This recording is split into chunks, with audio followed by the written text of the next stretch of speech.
এখানে এসে আমাদের কাঁকড়া ধরার অভিজ্ঞতা হলো। তো দেখুন এখানে খুব তা বাকিটা পরে বলছি। তো এখানে এসে আমাদের একটা খুব বড় স্ক্যাম হয়ে গেছিল। তো আপনারা যাতে এই স্ক্যামটা না হয় সেই জন্য ভিডিওটা পুরো সঙ্গে থাকুন আর দেখতে থাকুন। এই যে পেছন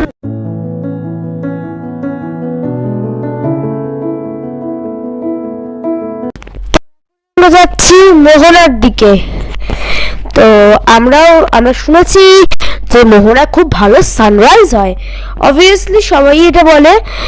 দীঘা যায়, যারা দীঘায় থাকে তাদের মুখে এগুলো শুনেছি আমরা।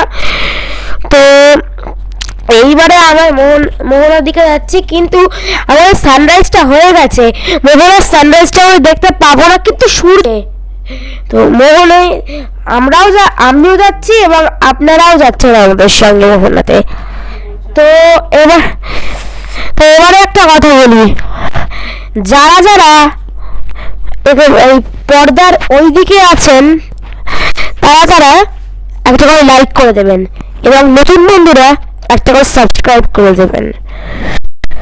তাহলে আমাকে আরো একটা ভিডিও করতে এটা মোটিভেট করে। মোহনা নদীকে এগোবার সময় রাস্তাটা এতটাই সুন্দর লাগছিল, এত সুন্দর সানরাইজের সঙ্গে মোহনাটা যাচ্ছি আমরা। তো দেখুন আকাশটার দিকে দেখলেই আপনারা বুঝতে পারবেন। আমরা এখন মোহনায় এসে গেছি। মোহনায় এসে আমরা দেখতে পেয়েছি অনেক মাছ, ছুরি মাছ, মানে মাছেরই খেলা, চোখের সামনে শুধু মাছই আর মাছ। এই মাছগুলো একদম ফ্রেশ, আর আমরা বাড়ি নিয়ে যেতে পারলে নিয়ে যেতে পারেন, কারণ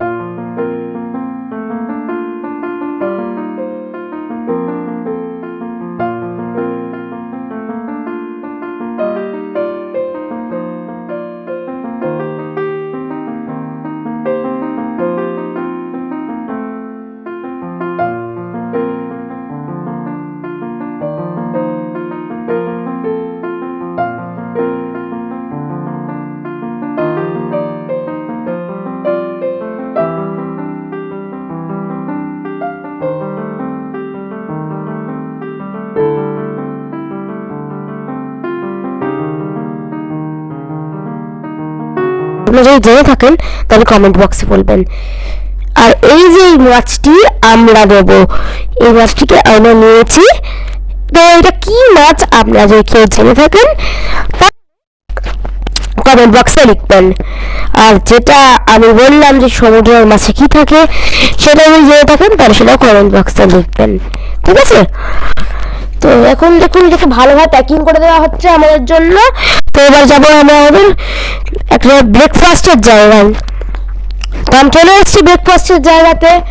আমরা দিয়েছি ডিম পাউরুটি, যে আমাদের গরমের চলনে আছে। দীঘায় এসে ডিম পাউরুটি খাবো না, সেটা আবার হয়? তো এখন আমরা যাচ্ছি আমাদের অন্য একটা গন্তব্যস্থলের দিকে। তো এই গন্তব্যস্থলটা আপনারা গেলেই বুঝতে পারবেন এটা আমরা কোথায়। তো আমরা এখন এসে গেছি তালসারি। তো আমাদের অনেকটা হেঁটে যেতে হবে এখান থেকে। তো চলুন না, আমাদের সঙ্গে থাকুন। অবশ্যই চ্যানেলটাকে লাইক কমেন্ট শেয়ার করবেন এবং সাবস্ক্রাইব করতে অবশ্যই ভুলবেন না।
তো বন্ধুরা আপনারা এখান থেকে নেমে মানে এখান থেকে সিঁড়ি দিয়ে খানিকটা নিচে নামতে হয়, নেমে আপনারা এখানটায় একটু জল আছে মানে সমুদ্রের জলটা এই অবধি চলে এসছে, এখন ভাটার টাইমে ওটা নেমে গেছে। তো আপনারা এখান থেকে পার হয়ে বাইকের মাধ্যমে পুরো রাইড করতে পারেন। আমরা বাইকে রাইড করব না, কারণ আমরা 4 জন গেছি, সঙ্গে একটা বাচ্চা আছে। আমরা অন্য দেখছি যদি নৌকা পার হওয়া যায়, ওই পারে যাওয়া যায়, তাহলে আমরা চেষ্টা করছি আপনাদের ওই পারে ভিডিওটা করার। তো সঙ্গে থাকুন, দেখতে থাকুন পুরো ভিডিওটা না স্কিপ করে। আপনারা পারলে 2টো ফ্যামিলি বোটে রিজার্ভ করবেন, মানে শেয়ার করবেন। একজন রিজার্ভ করলে টোটাল ওরা 500 টাকা চার্জ করে, সামান্য একটু দূরত্ব, খুব দূরত্ব নয়। তো আমরা 2টো ফ্যামিলি ছিলাম, তাই জন্য আমাদের 400 টাকা অতটা প্রবলেম হয়নি। 500 টাকা চাইছিল, তো আমরা দরাদরি করে 400 টাকায় নিয়ে এসেছিলাম। তো চলুন রাইডটা শুরু করি।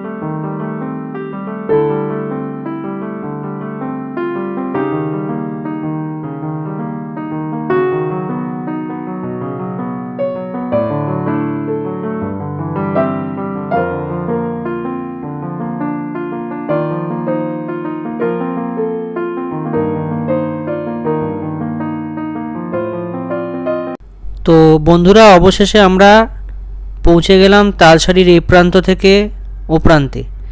এখানেই আপনারা লাল কাঁকড়া দেখতে পাবেন। আপনারা বাইকে করেও লাল কাঁকড়া দেখতে পারেন, কিন্তু তার থেকেও খুব সুন্দর জায়গায় নিয়ে এলাম, একদম খোলামেলা পরিবেশ। তো চলুন আমরা লাল কাঁকড়া দেখি। তো বন্ধুরা এই হচ্ছে সেই লাল কাঁকড়ার বীজ, যেখানে আমরা যার উদ্দেশ্যে এই তালসারিতে এসছি। দেখুন আমার বন্ধু কীভাবে লাল কাঁকড়াটাকে ধরছে, আপনারাও চাইলে এইভাবে ধরতে পারেন। ঠিক ওর ঘাড়ের দিকটাকে আস্তে করে চাপ দিয়ে ধরলে ওনারা কিছু করতে পারবে না আপনাকে। তো চলুন আগে ভিডিওটা দেখতে থাকি।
যখন হলো এনারও ছিল, কথা হয়েছিল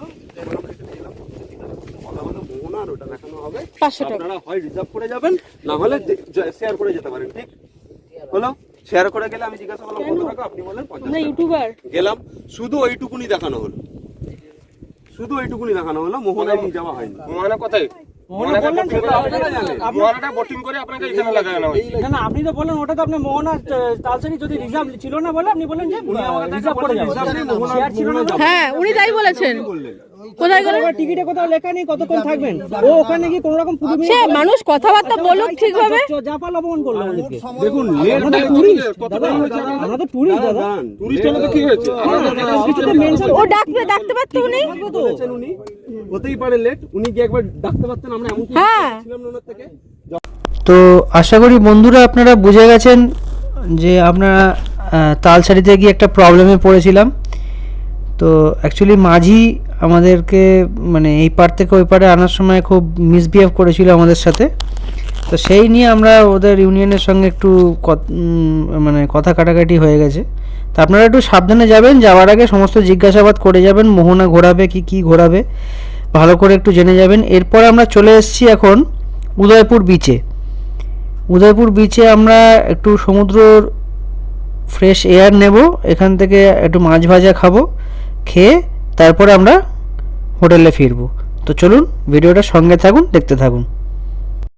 তো বন্ধুরা, আমরা উদয়পুর বিচে কিছু মাছ খেয়ে আস্তে আস্তে রওনা দিলাম আমাদের হোটেলের দিকে। তো এখন বাড়ি গিয়ে আমরা আমাদের মানে লাঞ্চটা সারবো আর কি। তো লাঞ্চে আপনারা দেখে নিন, আমরা আলু সেদ্ধ, ভাত, ডাল আর সকালে আনা যে ইলিশ মাছ, সেই ইলিশ মাছ ভাজা, এই দিয়ে আমাদের মানে আমাদের আজকের মেনুটা কমপ্লিট করব।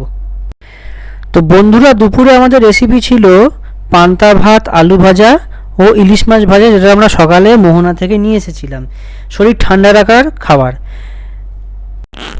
তো সকালে অনেক ধকলের পরে আমরা একটু বিশ্রাম নিয়ে তারপর সন্ধেবেলা একটু সমুদ্র সৈকতে গেছিলাম, সন্ধেবেলার দীঘাটা উপভোগ করতে। তারপর ওখান থেকে আমরা এখন ফিরে যাব হোটেলে, এবং হোটেলে গিয়ে আমাদের ডিনার সেরে আজকের দিনটা আমরা বিশ্রাম নেব। তো চলুন দেখা হচ্ছে আরেকটা পর্ব নিয়ে, সঙ্গে থাকুন। তো বন্ধুরা, এই হচ্ছে আমাদের রাতের ডিনার, ডাল, আলু ভাতে, ইলিশ মাছের মাথা, ইলিশ মাছ ভাজা। তো বন্ধুরা, ভিডিওটা অবশ্যই দেখবেন, চ্যানেলটা অবশ্যই সাবস্ক্রাইব করবেন, লাইক শেয়ার কমেন্ট করবেন।